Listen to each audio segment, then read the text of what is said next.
एक कविता के माध्यम से आपके सामने बयां करना चाहता हूं। मैं कोई कवि नहीं हूं, न मेरा अनुभव है। सिर्फ वो जो दो लाइनें, उसके भाव को समझने की कोशिश करना आप।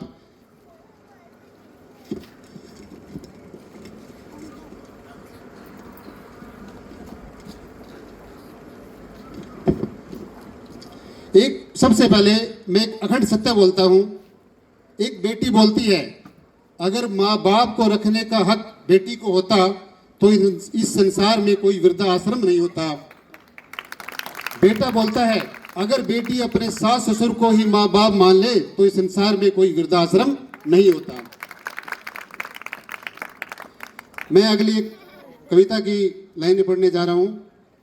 एक कोर्ट के अंदर जज साहब बैठे हैं और उनके साथ एक वकील साहब बैठे हैं। उसी टाइम एक मुकदमा आता है उनके सामने। एक सिपाही एक कुत्ते को बांध कर लाता है। सिपाही ने जब कटघरे में आकर कुत्ता खोला, कुत्ता रहा चुपचाप, मुंह से कुछ ना बोला।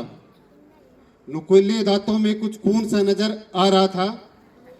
चुपचाप था कुत्ता, किसी से ना नजर मिला रहा था। फिर हुआ खड़ा एक वकील, देने लगा दलील। वकील बोला, इस जालिम के कुकर्मों से यहाँ मची तबाही है।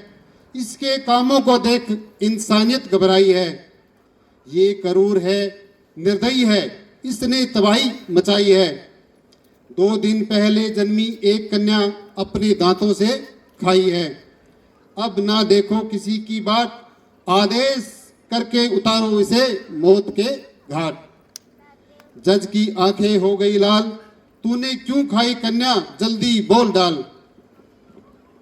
जज बोलते हैं, तुझे बोलने का मौका नहीं देना चाहता, लेकिन मजबूरी है, अब तक तो तू फांसी पर लटका होता। वकील बोले, इसे जिंदा मत रहने दो।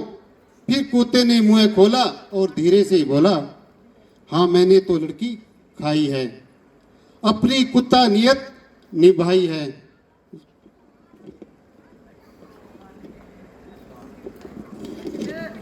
कुत्ते का धर्म है। आप ये देखिए, कुत्ता भी अपने से इंसान से कितना वफादार होता है। एक सच्चाई है, कुत्ते का धर्म है ना दया दिखाना।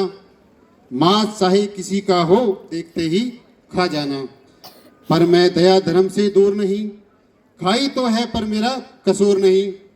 मुझे याद है जब वो लड़की कूड़े के ढेर में पाई थी और कोई नहीं, उसकी माँ ही उसे फेंकने आई थी। जब मैं उस कन्या के गया पास, उसकी आंखों में था भोला विश्वास। जब वो मेरी जीव देखकर मुस्कुराई थी, कुत्ता हूं पर उसने मेरे अंदर इंसानियत जगाई थी।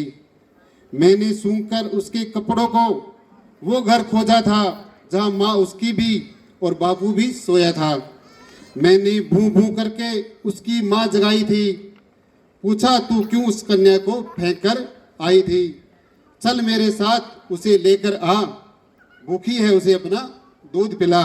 माँ सुनते ही रोने लगी और अपने दुख सुनाने लगी। कुत्ते को बाइज्जत बरी कर दिया जाता है। धन्यवाद। मैं अपनी वाणी को विराम देने से पहले आज के कटु सत्य के बारे में सुनाना चाहता हूं। अगर आपकी हिम्मत हो तो आप सुन सकते हैं।